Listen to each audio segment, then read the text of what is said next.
క్రీస్తు రక్త సంబంధులైన కల్వరి దీవెన కార్యక్రమాలు చూస్తున్న ప్రభు బిడ్డలకు సర్వలోకనాథుడైన యేసుక్రీస్తు నామం పేరిట మీ అందరికీ వందనాలు. ఈ కార్యక్రమాన్ని క్రమంగా చూడండి. మరి మీ స్నేహితులకు, మీ బంధువులకు మరి వర్తమానాలని కనీసం ఒక 20 మందికైనా, ఒక 50 మందికైనా షేర్ చేయగలరు. దేవుని బిడ్డల కార్యక్రమాలు సబ్స్క్రైబ్ చేసుకోండి. దేవుని బిడ్డలు వెంటనే దగ్గరున్న బెల్ బటన్ నొక్కండి. మీ కార్యక్రమాలన్నీ మీకు వెంటనే అందించబడతాయి.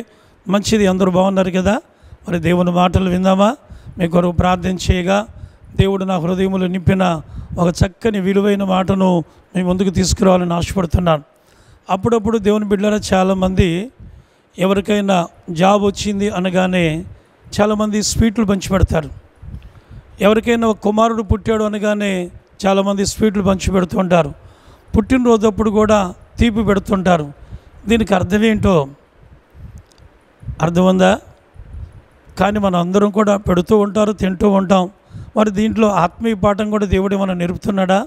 ఒకసారి మనం ఈరోజు ఒక విలువైన మాటను నేర్చుకుందామా? దేవుని బిడ్డల సామెతల గ్రంథములో 13వ అధ్యాయము 19వ వచనంలో రాయబడిన మాట ఏంటంటే, ఆశ తీరుట ప్రాణమునకు తీపి. ఈరోజు మీకు చెప్పే అంశం ఏంటో తెలుసా అండి? తీపి.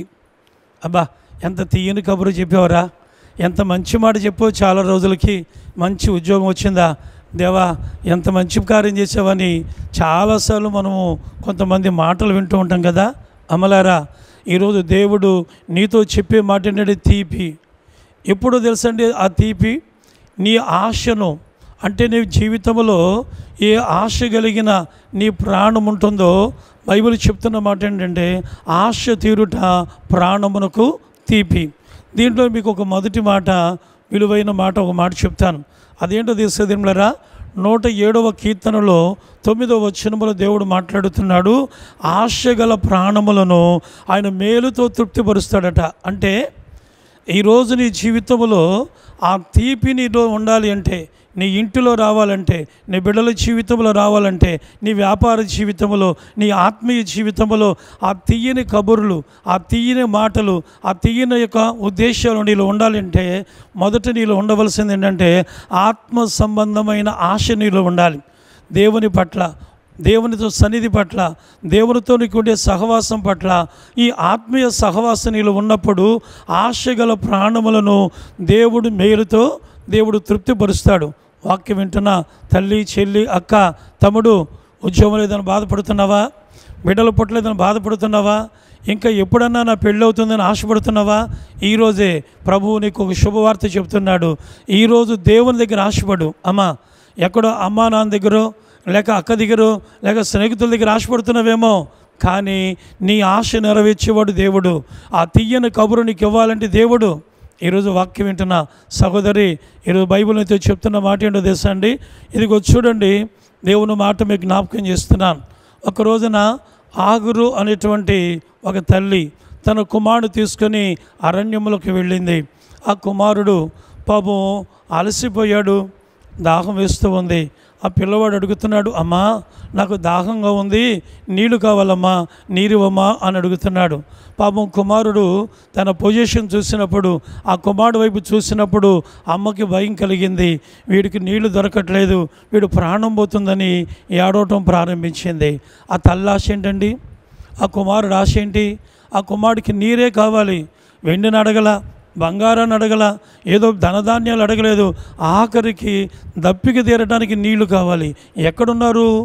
ఊరిలో లేరు, పట్టణంలో లేరు, అరణ్యంలో ఉన్నారు. ఎవరిస్తారండి నీళ్లు? ఎక్కడ దొరుకుతాయి? అక్కడంతా కూడా రకరకాల దెబ్బలు, ఇసుక దెబ్బలు ఉన్నాయి, చెట్లు పుట్టలు ఉన్నాయి. నీళ్ళు ఎవరు ఇస్తారండి? నీళ్లు కావాలని ఆ తల్లి ఆశపడుతూ ఉంది. ఎలా దొరుకుతాయి నీళ్లు? ఆలోచన చేయండి. ఆ రోజున ఆ తల్లి చేసిన పని ఏంటో తెలుసా అండి? తన ఆశను, తన ప్రాణమును తృప్తిగా, తీపిగా అందించగలిగిన దేవునికి మొరపెట్టింది. దేవునికి స్తోత్రం, హల్లెలూయా. ఆశ తీరుట ప్రాణమునకు తీపి.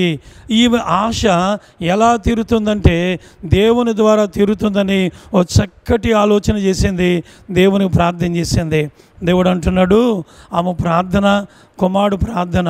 కుమారుడు మూలుగుతున్న ఏడుస్తున్నాడు. ఆ పసిబిడ్డ వైపు దేవుడు చూచి ఆ పసివాడు మొరని విని తల్లితో మాట్లాడాడు, అమ్మా నీ ఆశ తీరుతూ ఉంది, నీ ప్రాణమునకు తీపిని ఇస్తాను అని దేవుడు ఆమెతో మాట్లాడగానే వెంటనే దేవుని బిడ్డలారా ఆమె యొక్క కళ్ళు తెరిచాడట, నీళ్లు దొరికినాయి. వెంటనే ఆ తీపి కుమారుడు సజీవుడిగా బ్రతికాడు.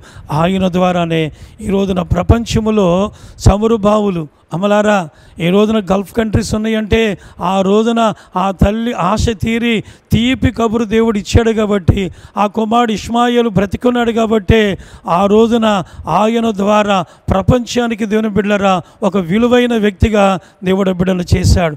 దేవునికి స్తోత్రం. హల్లెలూయా. ఈరోజు నీ బిడ్డకి, నీ కుమారుడికి, నీ కుమార్తెకు ఈ రోజున ఆశపడితే దేవుడు అలా చేయగలడు, తీపిని నీకు ఇవ్వగలడు. ప్రార్థన. ప్రేమామయుడా నీకు వందనాలు. ఈ వర్తమానం వింటున్న మీ బిడ్డలకు మేలుతో మీరు తృప్తిపరిచి వారికి నాయన తీపి కబురును అందించమని యేసయ్య నామమున అడుగుచున్నాము తండ్రి. ఆమేన్. అందరికీ వందనాలు.